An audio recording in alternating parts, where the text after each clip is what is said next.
বগুড়ায় নারী খুনের ঘটনায় র‍্যাব পুলিশের বক্তব্য নিয়ে ধোঁয়াশা, কারো গাফিলতি থাকলে ব্যবস্থা, এখনো কারাগারে ছেলে সাদ। আমাদের র‍্যাবের কোনো সদস্যের জন্য যদি কোনো ধরনের অভিযোগ বা কোনো ধরনের গাফিলতি পাওয়া যায়, আমরা অবশ্যই তার ব্যবস্থা নিব।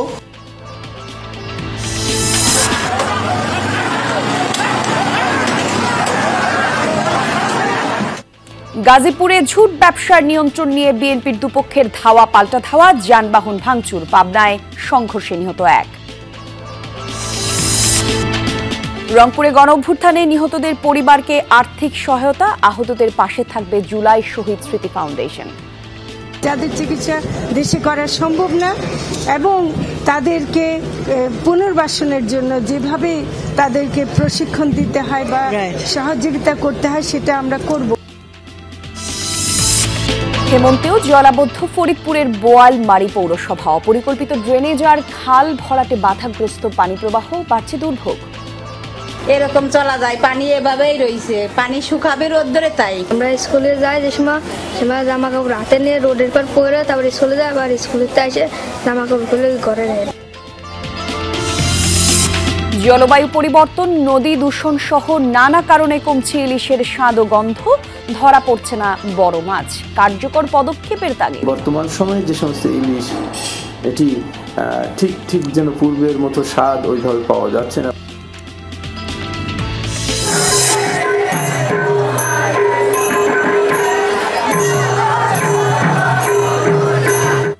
মহারাস লীলায় মণিপুরী তরুণীদের দৃষ্টিনন্দন নৃত্য, মৌলভীবাজারে বর্ণিল আয়োজনে ভক্ত দর্শনার্থীদের ভিড়। এটা সবচেয়ে মণিপুরীদের একটা ঐতিহ্যপূর্ণ একটা বিরাট বড় একটা অনুষ্ঠান। কৃষ্ণ এবং রাধা নৃত্যের দ্বারা আসলে সেটি ফুটিয়ে তোলে। এটাকে আমরা অন্তরে লালন করে রাখি যে কখন আমরা এটা পালন করব।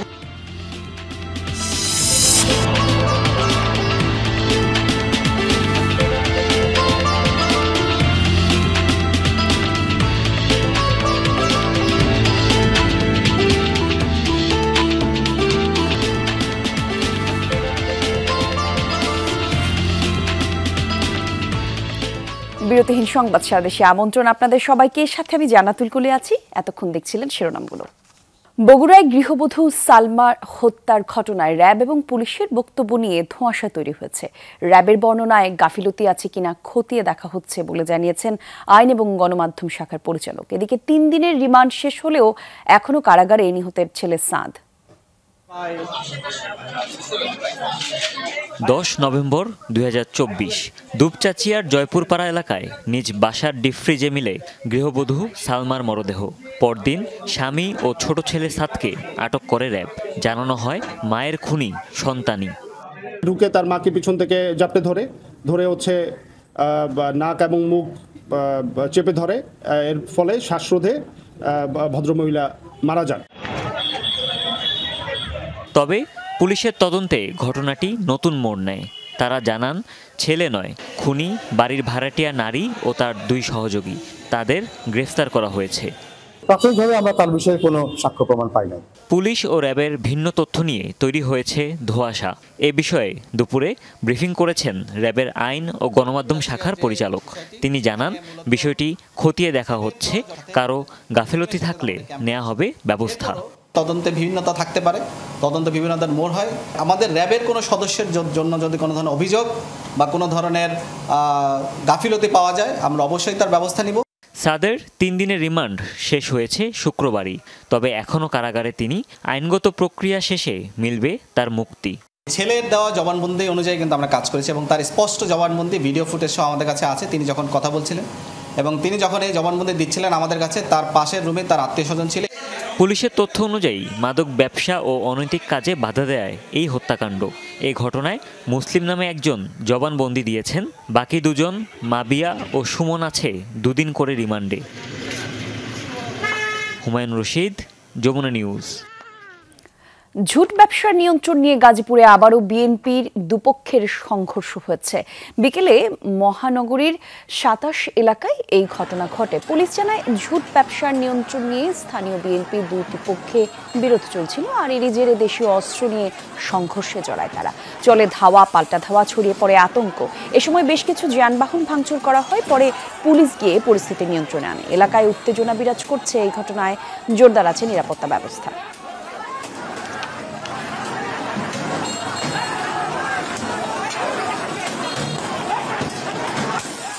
পাবনা সদরে আধিপত্য নিয়ে বিএনপির দুপক্ষের সংঘর্ষে একজন নিহত হয়েছেন। পুলিশ জানায় জেলা বিএনপির সদস্য মুমতাজ আলীর সাথে বিরোধ চলছিল হেমায়েতপুরের ইউনিয়ন বিএনপির সাবেক সাধারণ সম্পাদক আবুল হাশেমের।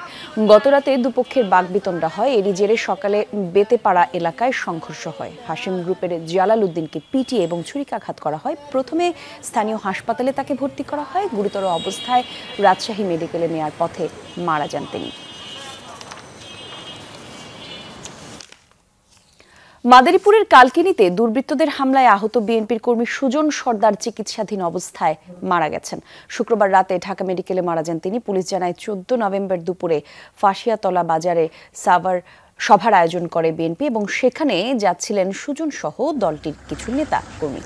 আর খালেকের হাট এলাকায় পৌঁছালে তাদের উপর হামলা চালায় দুর্বৃত্তরা। এতে করে আহত হন সুজন সহ ৫ জন। পরে আহতদের স্বাস্থ্য কমপ্লেক্সে ভর্তি করা হয়। এর মধ্যে সুজনের অবস্থা গুরুতর হওয়ায় তাকে আনা হয় ঢাকায়। নিহতদের পরিবার এবং আহতদের চিকিৎসা ও পুনর্বাসন নিশ্চিত করা না গেলে ২৪-এর আকাঙ্ক্ষা অর্জিত হবে না, এমন মন্তব্য করেছেন জুলাই স্মৃতি ফাউন্ডেশনের সাধারণ সম্পাদক সার্জিস আলম। রংপুরে গণঅভ্যুত্থানে হতাহতদের পরিবারগুলোকে আর্থিক সহায়তা প্রদানের সময় এমনটা বলেন তিনি। কার্যক্রমে উপস্থিত ছিলেন সমাজ কল্যাণ এবং মৎস্য প্রাণী সম্পদ উপদেষ্টারাও। জানান, অভ্যুত্থানে আত্মত্যাগীদের সব ধরনের সহযোগিতার উদ্যোগ নিয়েছে সরকার। রংপুর শিল্পকলা একাডেমি গণ অভ্যুত্থানে বিভাগের হতাহত পরিবারগুলোকে আর্থিক সহায়তা বিতরণ কার্যক্রম জুলাই শহীদ স্মৃতি ফাউন্ডেশনের। এ সময় ২৪-এর আকাঙ্ক্ষা বাস্তবায়নে নিহতদের পরিবারের পুনর্বাসন এবং আহতদের চিকিৎসা নিশ্চিতের তাগিদ দেয়া হয়। সবাই এই জুলাইকে ভুলে গেল, এই শহীদ পরিবাররা এবং আহতরা কখনো নিজেদের জীবনে এই জুলাইকে ভুলতে পারবে না। এবং আমরা এটা খুব ভালোভাবে জানি, শহীদদের পরিবারকে সম্পূর্ণভাবে পুনর্বাসন করা কখনোই সম্ভব না, কিন্তু আমরা যতটুকু পারি ততটুকু তাদের পাশে থাকতে চাই। আমার শহীদ ভাইদের পরিবারের জন্য, আমার আহত ভাই বোনদের জন্য আর্থিক সহযোগিতা হোক, দীর্ঘমেয়াদী পুনর্বাসন হোক, নির্দিষ্ট সম্মানের ব্যবস্থা করা হোক, পরিবার থেকে অন্তত একজনের যোগ্যতা অনুযায়ী চাকরির ব্যবস্থা করা হোক। যেই দাবিগুলো আমাদের কাছে আসবে প্রত্যেকটি যৌক্তিক দাবি বাস্তবায়নের জন্য জুলাই শহীদ স্মৃতি ফাউন্ডেশন তার সর্বোচ্চটুকু দিয়ে কাজ করে যাবে। আয়োজনে উপস্থিত ছিলেন সমাজ কল্যাণ উপদেষ্টাও। জানান, আত্মত্যাগকারীদের সব ধরনের সহযোগিতায় বদ্ধপরিকর অন্তর্বর্তী সরকার। শারীরিকভাবে পুনর্বাসন নয়, একেবারে কর্মজীবী জীবনে নিয়ে আসতে হবে এবং সেটার জন্য আমাদের খুব কি বলবো আমি সুচিন্তিতভাবে নানান জায়গায় নানানভাবে তাদেরকে যেন আমরা কাজের ভিতরে নিয়ে আসতে পারি, সেই কাজটিও আমরা শুরু করেছি। এছাড়াও মৎস্য ও প্রাণী সম্পদ উপদেষ্টা বলেন, মুক্তিযুদ্ধের আবেগকে ব্যবহার করে এতদিন উপেক্ষা করা হয়েছে জনগণের সকল দাবি দেওয়া প্রত্যাশা। ২৪-এর অভ্যুত্থানের পর প্রতিফলন হবে জন আকাঙ্ক্ষার।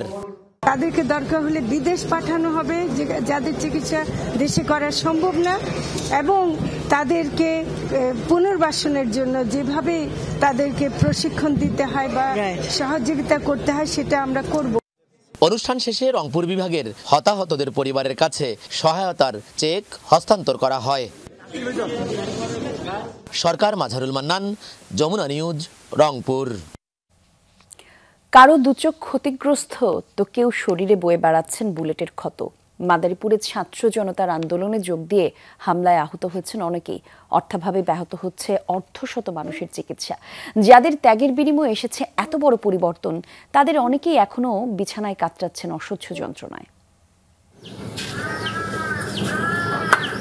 মাদারীপুর চর মুগরিয়া কলেজের প্রথম বর্ষের ছাত্র শুভ ব্যাপারী। লেখাপড়ার পাশাপাশি পরিবারকে সাহায্য করতে বাবার চায়ের দোকানেও বসতেন শুভ। গণ অভ্যুত্থানের ডাকে সাড়া দিয়ে 18 জুলাই বৈষম্য বিরোধী আন্দোলনে যোগ দেয় এ তরুণ। সেদিন সারা শরীরের পাশাপাশি গুলি লাগে শুভর দু চোখেও।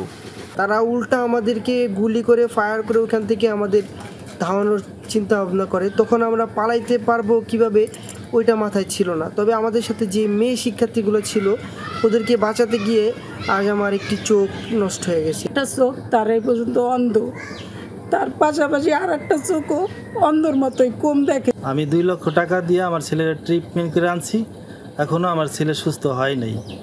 আমি সরকারের সহযোগিতা চাই। একই দিন বিকেলে পুলিশ সুপারের কার্যালয়ের সামনে গুলিবিদ্ধ হন আরেক কলেজ ছাত্র সাফায়েত ইসলাম। আন্দোলনে যোগ দেওয়ার মূল্য এখনও শরীর জুড়ে। ছাত্ররা মিলে সেটা আন্দোলন শুরু করি, তারপরে যে প্রশাসনের লোকরা এসে আমাদের বাধা দেয়। আমরা আন্দোলন থামাইতে বলছিল, তাই আমরা আন্দোলন থামাই নাই, তারপর আমাদের উপরে গুলি মারছে। রিকশা চালক বাবা ও গৃহিণী মায়ের সাথে গোলাবাড়ির একটি ভাড়া বাসায় বাস স্কুল শিক্ষার্থী মানসুরার। আন্দোলন চলাকালীন প্রাইভেট পড়তে বাসা থেকে বের হলে গোলাগুলির মধ্যে পড়ে দুটি চোখই ক্ষতিগ্রস্ত হয় তার। পুলিশ আমার দেখেই গুলি শুরু করছে। আমি ঢুকে গেছি, এক সাইড আমার ভিতরে গেছে যা, আর এক সাইড বাইরে আসলো। তো একটা ছেলে আমার টান দিয়ে ঢুকাইছে, আর এই সাইডে সম্পূর্ণ শরীরেই আমার গুলি লাগছে। এমন আরও অনেকের আত্মত্যাগের মাধ্যমে দেশের এত বড় পট পরিবর্তন সম্ভব হয়েছে। এখনও যার ক্ষত বয়ে বেড়াচ্ছেন জেলার অর্ধশত মানুষ। তবে অর্থাভাবে ব্যাহত হচ্ছে অনেকেরই চিকিৎসা সেবা।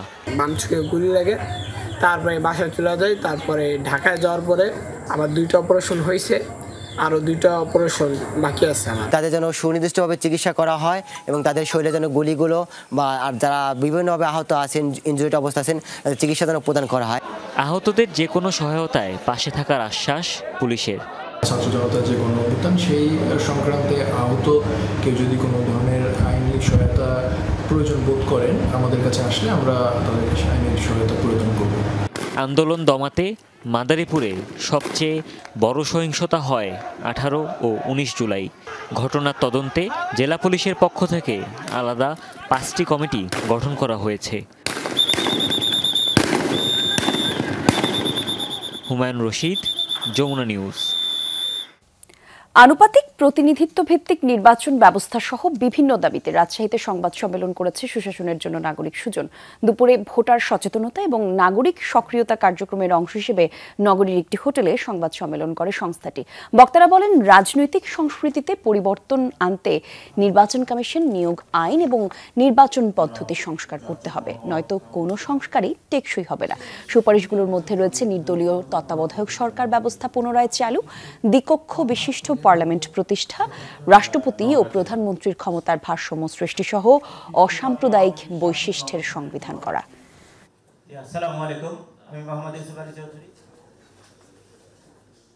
আমরা যদি আমাদের উন্নয়নের গতিকে ত্বরান্বিত করতে চাই, তবে স্থানীয় সরকার প্রতিষ্ঠানসমূহকে শক্তিশালী করার কোনো বিকল্প নেই। সংস্কার কমিশন সমূহের কাছে আমাদের প্রত্যাশা, তাদের সুপারিশমালা যেন জন আকাঙ্ক্ষাগুলো গুরুত্ব পায়। শেখ হাসিনা গুম খুন চালালেও তাকে ভারত প্রশ্রয় দিয়েছে বলে মন্তব্য করেছেন বিএনপির সিনিয়র যুগ্ম মহাসচিব রুহুল কবির রিজভী। আমরা বিএনপি পরিবারের উদ্যোগে দুপুরে আন্দোলনে নিহত বরিশাল বিভাগের 31 পরিবারের স্বজনদের সাথে সাক্ষাৎ করেন তিনি। এ সময় রিজভী বলেন, পরিবারের সদস্যদের নিয়ে অর্থ লুটপাটি ছিল শেখ হাসিনার রাজনৈতিক দর্শন। তার দোসর সিন্ডিকেট সদস্যদের আইনের আওতায় আনা হচ্ছে না বলেও বাজার নিয়ন্ত্রণে আসছে না, এমন মন্তব্য করেন তিনি। কালক্ষেপণ না করে দ্রুত নির্বাচনের আয়োজন করতে অন্তর্বর্তী সরকারের প্রতি আহ্বান জানান রিজভী।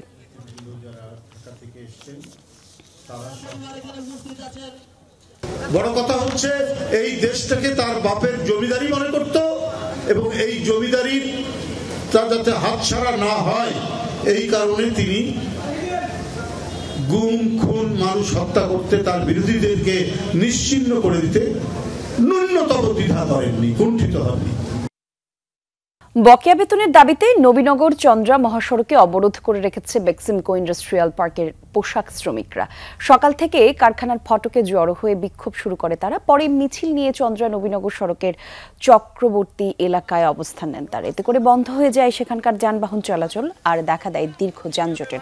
ভোগান্তিতে পড়েছেন যাত্রী এবং চালকরা। শ্রমিকরা জানান, সারাবো এলাকায় বেক্সিমকো ইন্ডাস্ট্রিয়াল পার্কে বেশ কয়েকটি শিল্প প্রতিষ্ঠান রয়েছে। ছাত্র জনতার অভ্যুত্থানের পর গত কয়েক মাস ধরে প্রতি মাসেই আন্দোলন করে বেতন আদায় করছেন তারা, আর চলতি মাসে এখনো বেতন পাননি তারা। এর প্রতিবাদে রাস্তায় নেমেছেন। আমরা সকাল 8টা বাজে এখানে জামে পড়ছি, এখন দুপুর হয়ে গেছে, লাঞ্চের টাইম। আমরা এখন এই জামের ভিতরে খুব কষ্টে আছি। ভাত যদি আমার পেটে না থাকে তাহলে আমরা অফিস করে তো আমাদের কোনো লাভ নাই। আমরা আর আস্তায় আইছি বেতনের জন্য, বেতন কবে দেবো না দেবো কোনো ডিক্লেয়ার নাই। আমরা ঢাকা শহরে থাকি, এখানে রুম ভাড়া দিতে হয়, বাসা ভাড়া খাইতে হয়। আমাদের বেক্সিমকোর লোক শুনলে দোকানদার আমাদেরকে বাকি দিতে চায় না, কোনো দোকানদার আমাদের বাকি দেয় না, তাহলে আমরা খাবো কি, চলবো কিভাবে? আমরা বাংলাদেশি ব্যবসায়ীদের দ্রুত সময়ের মধ্যে ভিসা প্রদানের আশ্বাস দিয়েছেন আলজেরিয়ান রাষ্ট্রদূত ডক্টর আব্দুল ওয়াহাব সাইদানি। দুপুরে সিলেট চেম্বার অফ কমার্সের উদ্যোগে আয়োজিত এক মতবিনিময় সভায় সব কথা জানান তিনি। সভায় ব্যবসায়ী এবং বিভিন্ন শ্রেণী পেশার মানুষ অংশ নেন। তারা সিলেটের পর্যটন সহ বিভিন্ন খাতে আলজেরিয়ান সরকার এবং ব্যবসায়ীদের বিনিয়োগের আহ্বান জানান। বাংলাদেশে বিনিয়োগের জন্য আলজেরিয়ান প্রস্তুত রয়েছে বলে জানান রাষ্ট্রদূত। And we have, for the visa, as I mentioned, for the businessman, we give it immediately when the businessman come with his file, without waiting. In few minutes, 10, 15 minutes, the businessman can get his visa. And we make. বর্ষা পেরিয়ে হেমন্তের জলাবদ্ধতায় নাকাল ফরিদপুরের বোয়ালমারী পৌরসভার কয়েক হাজার মানুষ। অপরিকল্পিত drainage ব্যবস্থা, জলাধার, খাল ভরাট করে বাসাবাড়ি নির্মাণে বাধাগ্রস্ত হচ্ছে স্বাভাবিক পানি প্রবাহ। বছরের অর্ধেক সময় জলাবদ্ধতায় থাকায় নারী এবং শিশুদের নিয়ে বাড়ছে উৎকণ্ঠা। ফরিদপুরের বোয়ালমারী পৌরসভার চিত্র এটি। প্রায় 3 মাস আগের ভারী বর্ষণে সৃষ্ট জলাবদ্ধতায় এখনো ডুবে আছে রাস্তাঘাট, বাসাবাড়ি। দুর্ভোগে দিন কাটাচ্ছেন স্থানীয়রা। পৌরসভা গঠনের পর থেকে আর সংস্কার হয়নি ড্রেনেজ ব্যবস্থার। এছাড়া দখল দূষণে বেহাল দশা খালগুলোর। এতে বছরের অর্ধেক সময় জলাবদ্ধ থাকায় বাড়ছে মশার উপদ্রব সহ নানা রোগবালাই। ছেলেমেয়ে চলতে পারে না, স্কুলে যেতে পারে না, এরকম চলা যায়। পানি এভাবেই রয়েছে, পানি শুকাবে রোদ্দুরে, তাই পানি যাওয়ার কোনো ব্যবস্থা নাই আমাদের এই জায়গায়। ড্রেনটা আছে, এটা সাইডের জমিন ছাড়া উঁচু, এখান দিয়ে কোনো পানিও যায় না। আমাদের ঘরে পানি উঠে গেছে, আমরা স্কুলে যাই যে সময় জামা কাপড় হাতে নিয়ে রোডের পর পরে তারপর স্কুলে যায়, আবার স্কুলে এসে জামা কাপড় খুলে ঘরে নেয়। সরকারি জায়গায় মালিকানা দখল হয়েছে, এইগুলো উচ্ছেদ করে প্রশাসনিক দায়িত্ব এখন আছে ইউনিয়ন মহোদয়, তিনি পারমাত্র এটা সমাধান করতে। দায়িত্বভার গ্রহণের পর জলাবদ্ধ এলাকা পরিদর্শন করেছেন উপজেলা নির্বাহী কর্মকর্তা। তবে অপরিকল্পিত ঘরবাড়ি নির্মাণ, ব্যক্তি মালিকানাধীন জমির মধ্য দিয়ে ড্রেনেজ ব্যবস্থা নির্মাণে অনাপত্তিপত্র না দেয়ায় সমস্যার সমাধান হয়নি বলে দাবি পৌর প্রশাসকের। আমরা যখন ড্রেনগুলো করতে যাচ্ছি, শেষ করতে যাচ্ছি, দেখি যে আমাদের মানুষের বাড়িঘর অপরিকল্পিত হওয়ার কারণে আমরা সেগুলো করতে পারছি না। কয়েক বছরের মধ্যেই পুরো বোয়ালমারী পৌরসভা এরিয়ার সব জায়গায় জলাবদ্ধতার সমস্যার সমাধান হবে। জলাবদ্ধতা নিরসনে টেকসই ড্রেনেজ ব্যবস্থা সহ নগরায়ন গড়তে স্থায়ী পরিকল্পনা বাস্তবায়নের দাবি পৌরবাসীর। সাইফ আহমেদ, যমুনা নিউজ। সড়ক ও জনপথ বিভাগের কর্মকর্তাদের গাফিলতিতে ভোগান্তিতে পড়েছে কুড়িগ্রামবাসী। জেলার 2টি সড়কে থাকা মাইল ফলকের সবগুলোতেই দেওয়া হয়েছে কিলোমিটারের ভুল হিসাব, আর এতে করে বিভ্রান্তিতে পড়েছেন যাত্রী এবং চালকরা। সড়কে নেই কোনো যানজট, কোথাও খানাখন্দেরও বালাই নেই, তবুও স্বাচ্ছন্দ্যে চলাচলের বদলে বিভ্রান্তিতে পড়তে হয় যাতায়াতকারীদের। কুড়িগ্রাম শাপলা চত্বর থেকে সোনাহাট স্থলবন্দর এবং রাজারহাট উপজেলা থেকে সদর পর্যন্ত সড়কের পাশে থাকা প্রতিটি মাইল ফলকেই কিলোমিটার হিসেবে ভুল রয়েছে। এতে বিড়ম্বনার শিকার হচ্ছেন যাত্রী চালক। প্রায় 23 কিলোমিটার রাস্তা, 23 কিলোর মাঝে দেখা যায় যে অনেকগুলোই লেখা এখানে হিসেবগুলো আর কি মিল হচ্ছে না, আর কি মিল পাওয়া যাচ্ছে না। কুড়িগ্রাম থেকে সোনাহাট স্থল বন্দর প্রায় 50 কিলো, কিন্তু আমাদের মাইল ফলক অর্থাৎ কিলোমিটার যেগুলো, এগুলোর মধ্যে দেখা যায় যে মিলে না। রাস্তা বড় হওয়ার পর দেখি যে রংপুর এখান থেকে 58 কিলো, আবার এখান থেকে কুড়িগ্রাম 13 কিলো। রাস্তা বড় হলো না, ছোট হলো না, ভাওতে এরকম। অসঙ্গতি স্পষ্ট হয় জেলার মধ্য কুমোরপুর বাজার থেকে। চতুর্দিকের কোনো পথেরই সঠিক হিসেব নেই মাইল ফলকে। সংশ্লিষ্টদের বিরুদ্ধে দায়িত্বে অবহেলা এবং সরকারের অর্থ অপচয়ের অভিযোগ স্থানীয়দের। একটাতে এপিট ওপিট করতো, তাহলে আমাদের অর্থেরও অপচয় রোধ হইতো, সময়ও কম লাগতো। এটা সড়ক বিভাগের একটা অবহেলার কারণ।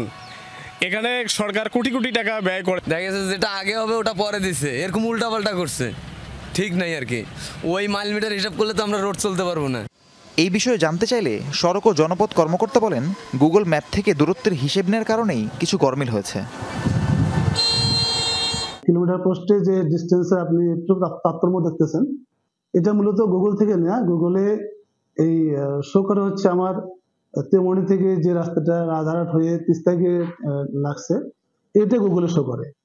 আর মেইন যে রাস্তাটা আছে, যেটা বড়বাড়ি হয়ে চলে গেছে তিস্তা হয়ে রংপুরে, এই দুই রাস্তার মধ্যে একটা 6 কিলোমিটার ডেভিয়েশন আছে। অবিলম্বে মাইল ফলকের ভুলগুলো সংশোধনের দাবি জেলাবাসীর। রাহিম সারোয়ার, যমুনা নিউজ। মুন্সিগঞ্জের প্রবেশদ্বার হিসেবে পরিচিত মুক্তারপুর সেতুতে 1 মাস ধরে জ্বলছে না কোনো সড়কবাতি। ফলে রাত নামলেই দুর্ঘটনার কবলে পড়া সহ নানা রকম বিপত্তিতে পড়ছে যানবাহনগুলো।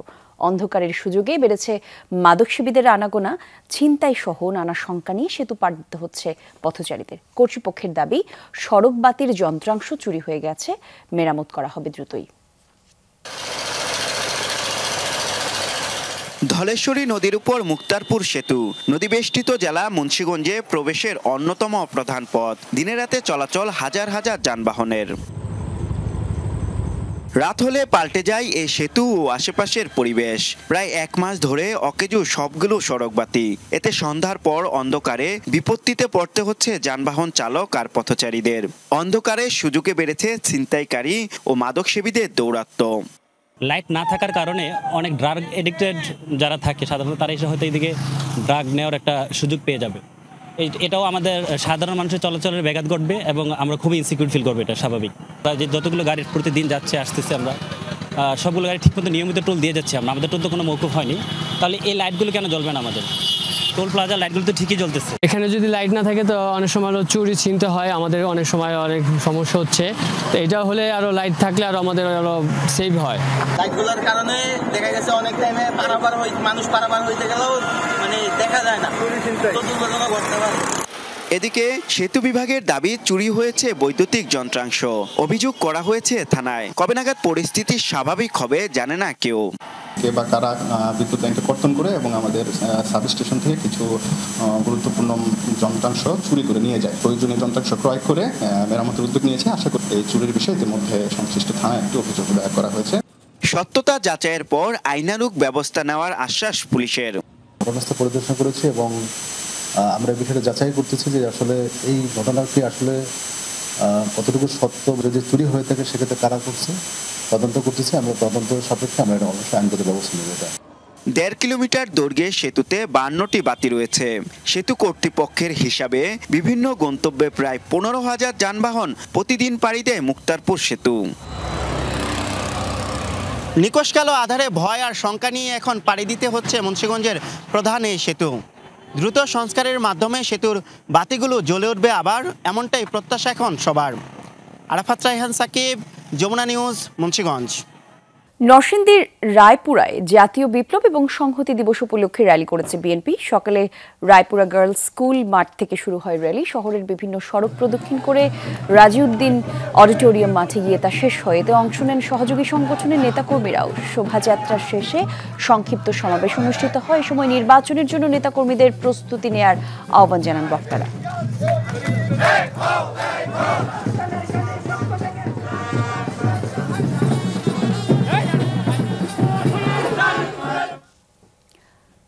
ঢাকা চট্টগ্রাম মহাসড়কে যান চলাচল নির্বিঘ্ন রাখতে কুমিল্লার চান্দিনা বাজারে অবৈধ স্থাপনা উচ্ছেদ অভিযান চালিয়েছে জেলা প্রশাসন এবং সড়ক বিভাগ। সকাল থেকে অভিযানে অন্তত ৩০০ দোকানপাট এবং অবৈধ স্থাপনা উচ্ছেদ করা হয়। অভিযানে নেতৃত্ব দেন নির্বাহী ম্যাজিস্ট্রেট মোহাম্মদ মঈনুদ্দিন। এ সময় তিনি বলেন, নতুন করে কেউ যেন অবৈধ স্থাপনা তৈরি করতে না পারে সেজন্য সড়ক বিভাগ এসব জায়গা তত্ত্বাবধানে কাজ করবে। এছাড়া আগামী সপ্তাহে দাউদকান্দি এলাকার গৌরীপুরে অভিযান পরিচালনা করা হবে বলেও জানান তিনি।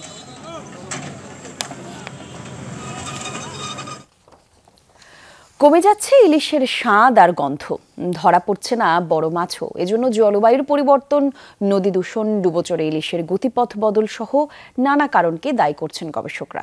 ভবিষ্যতে বড় ধরনের চ্যালেঞ্জের শঙ্কা করে দ্রুত সংকট সমাধানের তাগিদ দিয়েছেন তারা।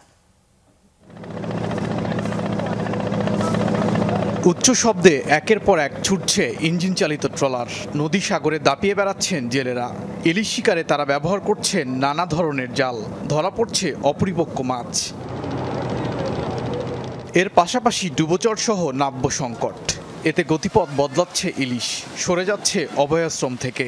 সাথে জলবায়ুর বিরূপ প্রভাব। গবেষকদের মতে এতে বড় ইলিশ ধরা পড়ছে কম। আগের মতো পাওয়া যাচ্ছে না স্বাদ আর গন্ধ। পছন্দের খাবারও তারা ঠিকমতো পায় না। সেই সমস্ত কারণে গ্লোবাল ক্লাইমেটিক চেঞ্জের কারণেও, স্যালিনিটির পরিবর্তন, পানির গুণাগুণে অনেক ক্ষেত্রে অনেক জায়গায় পরিবর্তন, যে সমস্ত কারণে ইলিশে যে বর্তমান সময়ে যে সমস্ত ইলিশ এটি ঠিক যেন পূর্বের মতো স্বাদ ওইভাবে পাওয়া যাচ্ছে না। এসব সংকট সমাধানে দ্রুত ব্যবস্থা নেওয়ার তাগিদ দিচ্ছেন গবেষকরা। অন্যথায় ভবিষ্যতে বড় ধরনের চ্যালেঞ্জের শঙ্কা রয়েছে। যে কোনো মূল্যে এই সমস্ত ইলিশকে সঠিকভাবে সঠিক নিয়মে বড় হওয়ার সুযোগ করে দিতে হবে এবং তাদের পরিবেশ কোনোভাবে যাতে বাধাগ্রস্ত না হয়, হ্যাবিটেট অর্থাৎ বাস্তুতন্ত্র, এটি ঠিক রাখার প্রয়োজন আছে। এটি বর্তমান সময়ের অন্যতম একটি চ্যালেঞ্জ। জাটকা রক্ষা ও প্রজনন নির্বিঘ্নে বছরে ২ দফা মিলিয়ে ৮৭ দিন মাছ শিকারে থাকে নিষেধাজ্ঞা। এরপরও মিলছে না কাঙ্ক্ষিত ইলিশ। খুবই কম, ১০০-১৫০ টাকা বাঘে ভাই, এই টাকাতে সংসার খরচ হয় না। কোনো রকম আমরা নদীতে যাই, কি করবো, ফ্যাট যখন আল্লাহ দিছে আমাদের খাইতে হবে। অভিযান অভয়াশ্রম যাই দিতেছে, মাছ পর্যায়ক্রমে কমতি আছে। চিত্র বদলানোর আশা করছেন কোনো গবেষক। পূর্ণিমা কোয়ার্টারটা থাকবে, এর পরবর্তীতে মাছ ধরা চলমান থাকবে। আবার যেহেতু প্রজনন পরবর্তী সময়তে আমাদের ডিসেম্বর, জানুয়ারি, ফেব্রুয়ারি তিনটাতে আবার আরেকটু ইলিশের আহরণ মাত্রা বৃদ্ধির একটা পিক আছে। সব গবেষকদের একটাই কথা, সংকট সমাধানে নিতে হবে কার্যকর পদক্ষেপ। ওবায়দুর রহমান, যমুনা নিউজ। মৌলভীবাজারের কমলগঞ্জে অনুষ্ঠিত হল মণিপুরী সম্প্রদায়ের মহারাসলীলা। শুক্রবার থেকে শুরু হওয়া বর্ণিল আয়োজন শেষ হয় আজ ভোরে। রাসনৃত্যের বর্ণিল আয়োজন দেখতে ভিড় জমান দেশি বিদেশি হাজারো মানুষ। রাতভর চাঁদের মায়াবী আলো, নান্দনিক সাজে মণিপুরী তরুণীরা, সাথে মন্ত্রমুগ্ধ নৃত্য। নাচের সাথে বাজছে নূপুরের কঙ্কন, বাজছে শঙ্খধ্বনি। আজকের এই আয়োজনে আসলে আমরা মণিপুরী সম্প্রদায়ের লোকেরা এটিকে আমরা একটি ধর্মীয় উৎসব হিসেবে পালন করলেও বিভিন্ন সম্প্রদায়ের লোকেরা এখানে এসে জড়ো হয়েছেন। রাস মূলত এই যে আমাদের দুইভাবে বিভক্ত হয়ে থাকে। সকালে আমরা রাখাল নৃত্য এবং রাতের বেলা আমরা রাস নৃত্য করি। এভাবে ভোর পর্যন্ত চলে আয়োজন। উপভোগ করেন হাজারো দর্শনার্থী। সাথে ভক্তদের আগমনে মহারাসলীলা উৎসব প্রাঙ্গণ পরিণত হয় মিলন মেলায়। আত্মীয় স্বজন, পরিজন, ভাই বোন সবাই এখানে আমরা একত্রিত হই, সবাই একসাথে রাস দেখি, উপভোগ করি। ভালো লাগে আমাদের। আর বন্ধু বান্ধবদের সাথে দেখা হয় মেলাতে এসে, আত্মীয় স্বজন, বন্ধু বান্ধব সবাই মিলেমিশে আমরা আনন্দ উপভোগ করি। কমলগঞ্জের মাধবপুর জোড়ামণ্ডপ ও আদমপুর কালচারাল কমপ্লেক্সে শুক্রবার দুপুর থেকেই শুরু হয় আনুষ্ঠানিকতা। গোধূলি পর্যন্ত কৃষ্ণের বাল্যলীলা স্মরণে অনুষ্ঠিত হয় রাখাল নৃত্য। অংশ নেয় মণিপুরী সম্প্রদায়ের শিশু কিশোররা। রং বেরঙের সাজ আর বাদ্যের তালে তালে সৃষ্টি হয় অন্যরকম আবহের। আয়োজকরা জানান, শুধু নিজস্ব আচার নয়, সাংস্কৃতিক মেলবন্ধন আর অসাম্প্রদায়িক প্রতীক হয়ে উঠেছে মণিপুরীদের এই ধর্মীয় উৎসব। সরকারকে আন্তরিকভাবে ধন্যবাদ এবং কৃতজ্ঞতা, কারণ আমরা এটি সুন্দর এবং সাবলীল একটি উৎসব সবাইকে নিয়ে, জাতি, ধর্ম, বর্ণ নির্বিশেষে সকলকে নিয়ে আমরা সম্পন্ন করতে পেরেছি।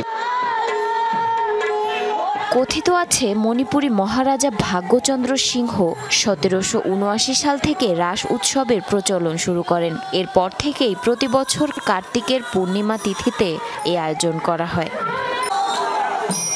জারিন অর্নি, যমুনা নিউজ। পটুয়াখালীর কুয়াকাটায় পুণ্যার্থীদের সমুদ্র স্নানের মধ্য দিয়ে শেষ হয়েছে রাস উৎসবের আনুষ্ঠানিকতা। ভোর 5:30টায় জাগতিক সকল পাপ মোচনের আশায় সমুদ্রের নোনা জলে স্নান সম্পূর্ণ করেন সনাতন ধর্মাবলম্বীরা। এর আগে সমুদ্রের জলে বেলপাতা, ফুল, মোমবাতি, তেল ও সিঁদুর অর্পণ করেন নারীরা। এ সময় উলুধ্বনি এবং মন্ত্রপাঠে মুখরিত হয়ে ওঠে পুরো সৈকত। পরে রাধাকৃষ্ণ মন্দিরে 17 জোড়া যুগল প্রতিমা দর্শন করেন ভক্তরা। রাসমেলা শেষ হলেও সেবাশ্রমে এই উৎসব চলবে আরো 5 দিন।